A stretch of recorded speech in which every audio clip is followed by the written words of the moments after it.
Hello everyone, welcome to my YouTube channel accountancy by Aakash Kaushik. आज की video के अंदर हम लोग डिस्कस करेंगे डेथ ऑफ अ पार्टनर के बारे में।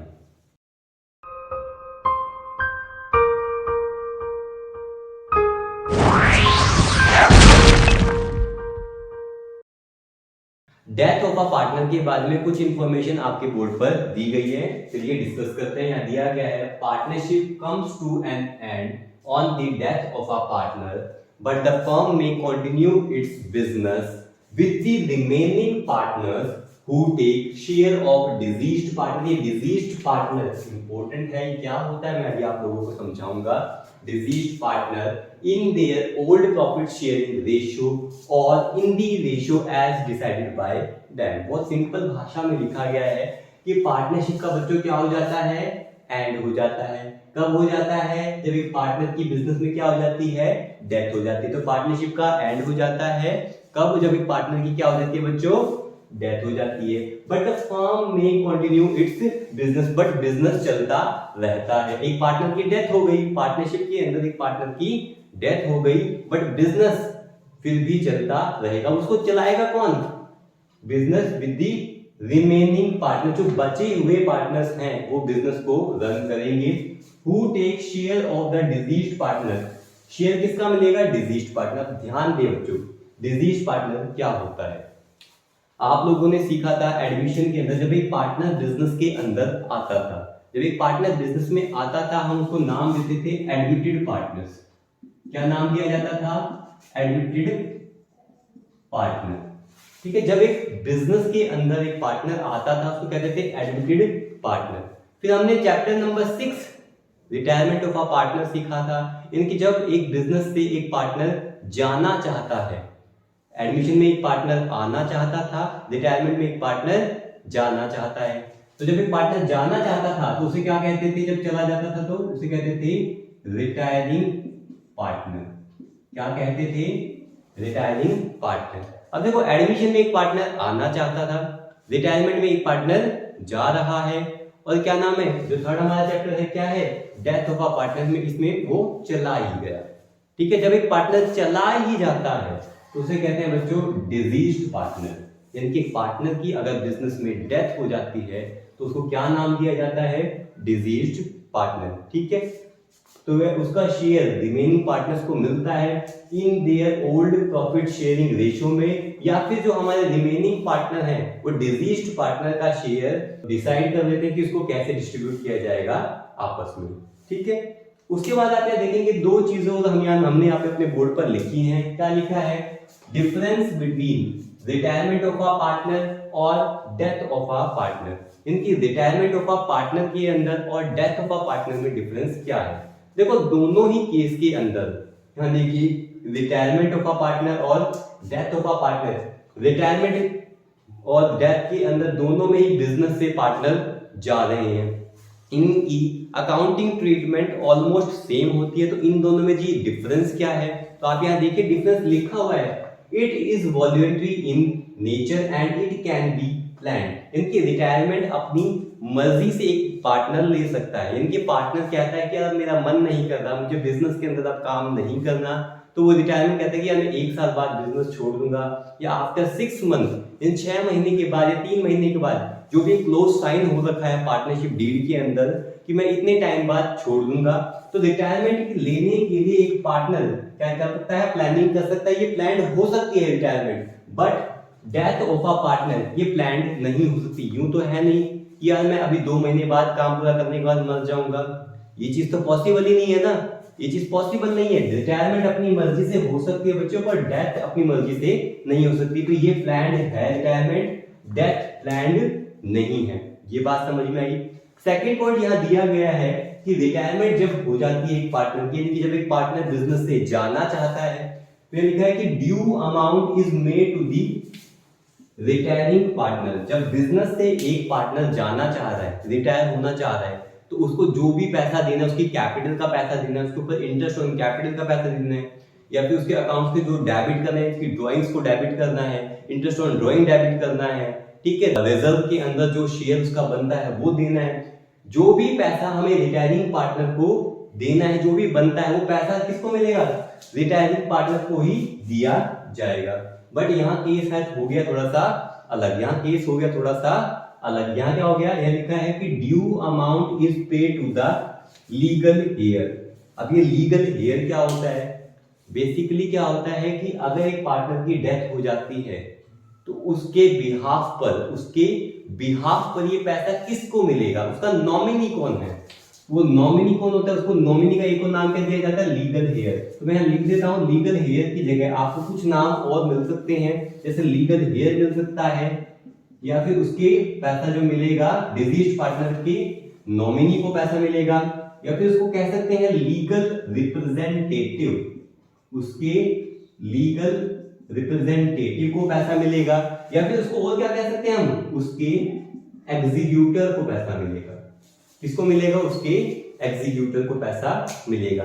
रिटायरमेंट के केस में जो पार्टनर बिजनेस से रिटायर हुआ है उसी को पैसा मिलेगा, पर डेथ के केस में उसने जिसको अपना नॉमिनी बना रखा है, उसने अपना लीगल हेयर या फिर उसको लीगल रिप्रेजेंटेटिव या एग्जीक्यूटर जिसको बना रखा है कि मेरे बिहाफ पर, कि मेरे बाद मेरा पैसा किसको मिलेगा, वो पैसा उसके अकाउंट में क्रेडिट कर दिया जाएगा। ठीक है, इस चैप्टर के अंदर जो टॉपिक्स हम पढ़ेंगे वह दिया गया है कि adjustment made at the time of death of a partner. आप यहां देखेंगे जो टॉपिक्स हम इस चैप्टर में कवर करेंगे, पहला टॉपिक है change in profit sharing ratio, second है ट्रीटमेंट ऑफ गुडविल। जब वो जाएगा तो गुडविल का पैसा डिजीज्ड पार्टनर को कौन देगा, गेनिंग पार्टनर्स देंगे।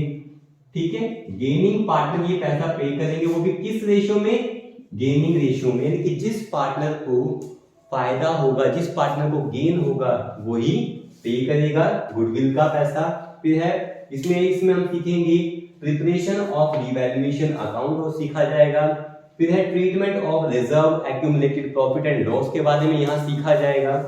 फिफ्थ नंबर पे लिखा है कि amount due to deceased partner, यानी डिजीज्ड पार्टनर जिस पार्टनर की डेथ हो चुकी है उसको कितना पैसा देना है, उसकी कैलकुलेशन भी यहाँ सीखी जाएगी। फिर पेमेंट टू लीगल हेयर, यानी कि डिजीज्ड पार्टनर के जो नॉमिनी है, जो एग्जीक्यूटर है, या मैंने सारे नाम लिखे हैं, लीगल हेयर के लिए और क्या नाम यूज किए जा सकते हैं, नॉमिनी, लीगल रिप्रेजेंटेटिव और एग्जीक्यूटर। यानी कि पेमेंट टू लीगल हेयर, यानी कि डिजीज्ड पार्टनर के नॉमिनी को जो पैसा देना है उसके बारे में हम इस चैप्टर में डिस्कस करेंगे। वो भी कैसे दिया जा रहा है, या तो लमसम, यानी कि जो भी पैसा उसके डिजीज्ड पार्टनर के नॉमिनी को देना है वो एक साथ अगर पैसा दे दिया जाएगा तो लमसम मेथड उसमें देखेंगे, या फिर उस पैसे को इंस्टॉलमेंट में दिया जा रहा है तो भी हम यहाँ पे सीखेंगे। और लास्ट में हम सीखेंगे एडजस्टमेंट ऑफ अ कैपिटल के बारे में। अब देखेंगे बच्चों जो चीज हमारे डिजीज्ड पार्टनर के अकाउंट में चीजें क्रेडिट की जाएगी। यहाँ देखिए मैंने लाइन वाइज लिखा हुआ है, फर्स्ट नंबर पे लिखा गया है कि बैलेंस ऑफ कैपिटल, यानी कि जो कैपिटल का बैलेंस ट्रांसफर किया जाएगा as per last balance sheet. जो लास्ट बैलेंस शीट के हिसाब से हमारे डिजीज्ड पार्टनर की लास्ट बैलेंस शीट के हिसाब से जो कैपिटल है वो चीज उसके अकाउंट में क्या करेंगे, क्रेडिट करेंगे, उसके अकाउंट में क्रेडिट कर दी जाएगी। सेकंड नंबर पे लिखा है इंटरेस्ट ऑन कैपिटल, जो इंटरेस्ट का पैसा बनता है कैपिटल के ऊपर डिजीज्ड पार्टनर का वो भी दिया जाएगा, पर कहां, कब तक, till the date of death, उसकी डेथ तक जितना कैपिटल के ऊपर इंटरेस्ट का पैसा बनता है वो भी उसके अकाउंट में क्रेडिट किया जाएगा। थर्ड नंबर पे देखिए लिखा हुआ है हिज या हर शेयर ऑफ प्रॉफिट का हिस्सा भी दिया जाएगा, कब तक, उसकी डेथ तक जितना भी प्रॉफिट बनता है वो दिया जाएगा। उसके बाद ये लिखा है his her share of goodwill की अमाउंट दी जाएगी, हिज और हर शेयर ऑफ रिजर्व फंड में उसका जो शेयर बनता है, उसका मतलब डिजीज्ड पार्टनर का जो शेयर बनता है वो दिया जाएगा। या हिज और हर शेयर ऑफ रिवैल्यूएशन प्रॉफिट, यानी कि रिवैल्यूएशन का अगर प्रॉफिट कैलकुलेट कर रहे हैं, रिवैल्यूएशन के प्रॉफिट के अंदर जो हमारे डिजीज्ड पार्टनर का शेयर बनता है वो भी उसके अकाउंट में क्या करेंगे, हम क्रेडिट करेंगे। उसके बाद हिज और हर शेयर ऑफ सैलरी, बोनस या कमीशन, किसी भी तरह की सैलरी, बोनस या कमीशन अगर हमारे डिजीज्ड पार्टनर को दिया जा रहा था तो वो भी उसके अकाउंट में क्या किया जाएगा बच्चों, क्रेडिट किया जाएगा। ठीक है, जो चीजें उसके अकाउंट से डेबिट की जाएंगी यानी कि डिडक्ट की जाएंगी वो भी हमारे यहाँ पर दी गई है कि amount debited to deceased partner capital account, जो चीजें उसके अकाउंट से क्या करेंगे, हम डेबिट करेंगे। यहाँ पे देखिए फर्स्ट नंबर पे क्या लिखा है, हिज और हर ड्राइंग, हिज और हर ड्राइंग। अगर हमारे डिजीज्ड पार्टनर ने बिजनेस से कुछ विथड्रॉ किया है अपने पर्सनल यूज के लिए, इनकी वो क्या हो गई ड्राइंग्स है, तो उसको क्या कर लेंगे हम डेबिट करेंगे। उसके ऊपर क्या चार्ज किया जाएगा इंटरेस्ट, यानी कि इंटरेस्ट ऑन ड्राइंग को भी क्या करेंगे डेबिट करेंगे। अगर किसी भी तरह का लॉस है तो वो भी उसके अकाउंट से क्या कर लिया जाएगा डेबिट कर लिया जाएगा डिजीज्ड पार्टनर के कैपिटल अकाउंट से। ये बात आप लोगों को समझ में आई। सारी चीज करने के बाद जो भी पैसा डिजीज्ड पार्टनर के अकाउंट में जाना था, जो पैसा फर्म उसको पे करता है, यानी कि जो अकाउंट में उसके क्रेडिट होता, जो चीज डिजीज्ड पार्टनर के अकाउंट से माइनस होती है यानी कि डेबिट होती है, इन सारी चीजों को करने के बाद जो भी पैसा बनता वो क्या करेंगे ट्रांसफर कर देंगे डिजीज्ड पार्टनर के एग्जीक्यूटिव अकाउंट में, वो अमाउंट क्या कर दी जाएगी क्रेडिट। ठीक है, इसके बाद यहां देखेंगे जो मेन पॉइंट है हमारा प्रॉफिट। अब जी प्रॉफिट, साल का सेशन तो अभी खत्म नहीं हुआ, सेशन खत्म नहीं हुआ, बट ये प्रॉफिट का हिस्सा कैसे दिया जाए, तो यहाँ पे एक प्रॉब्लम आ रही होगी जी प्रॉफिट का हिस्सा सेशन खत्म होने से पहले कैसे दे सकते हैं। एक पार्टनर की इन बिटवीन डेथ होगी सेशन के बीच में, अब उसके लिए भी यहाँ पे है सॉल्यूशन। तो यहाँ देखिए इन बिटवीन जो हम प्रॉफिट कैलकुलेट करते हैं उसे कहा जाता है मेरे बच्चों इंटरिम प्रॉफिट। जो इन बिटवीन हम प्रॉफिट कैलकुलेट करते हैं उसे क्या कहा जाता है इंटरिम प्रॉफिट। अभी इंटरिम प्रॉफिट क्या होता है बच्चों, इंटरिम प्रॉफिट जो कैलकुलेट किया जाता है वो भी दो तरीके से, इसका जो बेस माना जाता है वो भी दो तरीके से। यहां देखिए on the basis of time, या जिसे हम कह सकते हैं on the basis of time, या फिर on the basis of period he calculate होता है। ठीक है, उसके अंदर क्या होता है, उसके अंदर हमें क्वेश्चन में गिवन क्या होगा, हमें दिया गया होगा क्या कि आपको जो प्रॉफिट कैलकुलेट करना है लास्ट ईयर का जो प्रॉफिट हुआ था, जो आपका लास्ट ईयर का प्रॉफिट हुआ था उसको बेस मानकर आप प्रॉफिट दे सकते हैं हमारे डिजीज्ड पार्टनर को, या फिर कहा जाएगा जी एवरेज कैलकुलेट कर लीजिए। जो एवरेज प्रॉफिट बनता है लास्ट के कुछ सालों का, 2 सालों का, 3 सालों का, जो भी एवरेज बनता है उसको बेस मानकर प्रॉफिट दे दिया जाए। इसके अंदर ऑन दी बेसिस ऑफ अगर टाइम या पीरियड दे रखा है तो इसका अगर फॉर्मूला देखेंगे, इसका अगर क्या देखा जाएगा बच्चों, इसका अगर फॉर्मूला देखा जाएगा तो फॉर्मूला क्या होता है, सिंपल सा हमारा फॉर्मूला होता है प्रॉफिट इनटू में टाइम इनटू में हिज या हर शेयर। तो अगर आप एक बार बोलेंगे भी तो आपको ऑटोमेटिकली ये चीज याद हो जाएगी। तो अगर हमें प्रॉफिट कैलकुलेट करना है वो भी on the basis of time या फिर on the basis of period, तो फॉर्मूला क्या है हमारा प्रॉफिट इनटू में टाइम इनटू में हिज या हर शेयर। ठीक है, अब प्रॉफिट का बेस क्या माना जाएगा, अगर आपको लास्ट ईयर का प्रॉफिट बेस मानने के लिए बोला गया है, अगर आपको लास्ट ईयर का प्रॉफिट बोला है कि लास्ट ईयर का जो प्रॉफिट हुआ था उसको बेस मानकर आप प्रॉफिट दे दीजिए डिजीज पार्टनर को, तो लास्ट ईयर का प्रॉफिट यहां रखा जाएगा, इनटू में जितने भी टाइम उसने नए सेशन में काम किया वो यहां पे टाइम कंसीडर करेंगे, इनटू में जिस भी पार्टनर की डेथ होगी या हिज है या हर है, जो भी उसका शेयर होगा वो दे दिया जाएगा। वरना यह दिया जा सकता है क्वेश्चन में कि एवरेज प्रॉफिट, कि लास्ट के जो कुछ सालों का एवरेज आप कैलकुलेट कीजिए, जो भी एवरेज बनता है उस एवरेज को आप यहाँ प्रॉफिट की जगह रखेंगे, उसके बाद वही सेम काम होगा जो हमने लास्ट ईयर के अंदर किया था, लास्ट ईयर का प्रॉफिट कंसीडर करके किया था। तो हमारा फॉर्मूला क्या है, profit into time into his या हर शेयर। वो कब होगा, जब हमें प्रॉफिट कैलकुलेट करना पड़ेगा on the basis of time या फिर पीरियड। फिर दूसरा क्या होता है कि प्रॉफिट अगर हमें कैलकुलेट करना पड़ गया है on the basis of sales, on the basis of sales, या कहते क्या है on the basis of turnover, on the basis of sales या on the basis of turnover. उसके अंदर एक सिंपल सा फॉर्मूला यूज करके प्रॉफिट को कैलकुलेट कर लेते हैं डिजीज पार्टनर के प्रॉफिट को। वो फॉर्मूला होता है हमारे पास प्रीवियस ईयर प्रॉफिट अपॉन में प्रीवियस ईयर सेल और मल्टीप्लाई करते हैं current year sale up to the date of death और मल्टीप्लाई करते हैं हिज और हर शेयर, हिज या हर शेयर से। ठीक है, अब डिस्कस करेंगे हम इसकी अकाउंटिंग ट्रीटमेंट के बारे में। आप यहाँ देखेंगे फर्स्ट नंबर पे हमने लिखा हुआ है when there is a change in the ratio, यानी कि आपको क्वेश्चन में न्यू रेशियो गिवन होगी तो इसकी ट्रीटमेंट क्या होगी, gaining partner capital account debit to sacrificing partner capital account, और ये चीज भी की जाएगी किस रेशियो में, गेनिंग रेशियो में। तो मैं एग्जांपल के तौर पर आपको यहाँ समझाना चाहूंगा कि अगर हमारे 3 पार्टनर हैं ए, बी और सी, और उनका प्रॉफिट शेयरिंग रेशियो था 3:2:1। एक पार्टनर की डेथ हो जाती है, हम ये मान लेते हैं कि बी की क्या रहती है, डेथ हो जाती है, तो बिजनेस का अब डिजीज्ड पार्टनर कौन माना जाएगा, बी माना जाएगा। तो जो पहले से हमारी रेशियो थी वो थी हमारी ओल्ड रेशियो, ठीक है।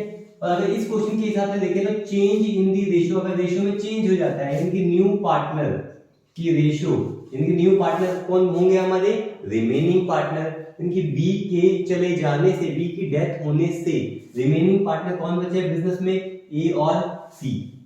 अगर रेशियो में चेंज नहीं होता तो कोई इशू ही नहीं था, उनकी रेशियो क्या रह जाती 3:1, पर रेशियो में चेंज हो गया, हम ये मान लेते हैं कि रेशियो कर रहे हैं 2:1। अगर वो 2:1 करना चाहते हैं तो ओल्ड रेशियो भी है क्वेश्चन में और न्यू रेशियो भी है। जब आपके पास क्वेश्चन में ओल्ड रेशियो भी होती है और न्यू रेशियो भी होती है तो आप लोग क्या कैलकुलेट करते हैं, गेनिंग रेशियो, क्योंकि रेशियो के चेंज होने से, रेशियो के चेंज होने से किसी पार्टनर को क्या होगा, गेन होगा, और किसी पार्टनर को क्या होगा, लॉस होगा। यानी कि कोई पार्टनर हमारा सेक्रीफाइस करेगा और कोई पार्टनर हमारा गेन करेगा। तो जो पार्टनर गेन करेगा, जो पार्टनर हमारा गेन करेगा एज अ कंपनसेशन, वो किसको पे करेगा, सेक्रीफाइसिंग पार्टनर को पे करेगा। तो गेनिंग रेशियो का हमें फॉर्मूला भी पता है, वो कैसे कैलकुलेट करेंगे हम, इसका फॉर्मूला होता है हमारे पास new ratio minus old ratio, new ratio minus old ratio. आप यहाँ देखेंगे जो पार्टनर गेन करेगा वो हमारे सेक्रीफाइसिंग पार्टनर को क्या करेगा, एज अ कंपनसेशन पे करेगा, वो भी किस रेशियो में, गेनिंग रेशियो में। तो हमारी एंट्री क्या हो जाएगी, gaining partner capital account debit to sacrificing partner capital account, और वो भी किस रेशियो में बच्चों, गेनिंग रेशियो में। ये कब होगा, जब हमारे रेशियो में क्या आ जाएगा बच्चों, चेंज आएगा। ये तो हमारा फर्स्ट पार्ट। सेकंड पार्ट हमारे क्या दिया गया है कि when there is no change in the ratio, यानी कि when new ratio is not given, यानी कि ओल्ड रेशियो ही क्वेश्चन के अंदर है, आपके पास न्यू रेशियो क्वेश्चन में नहीं है। एग्जांपल से हम लोग समझते हैं, यहाँ पे दिया गया है ए, बी और सी, 3 हमारे पार्टनर्स हैं, उनकी रेशियो हमने मान ली है 3:2:1। यहाँ पे मान लेते हैं पार्टनर बी की क्या हो गई है, डेथ हो चुकी है, और हमें क्वेश्चन के अंदर न्यू रेशियो गिवन ही नहीं है। तो यानी कि हमारा न्यू रेशियो या फिर गेनिंग रेशियो हमारे रिमेनिंग पार्टनर ए और सी का क्या माना जाएगा, 3:1। क्या माना जाएगा, 3:1 ही माना जाएगा।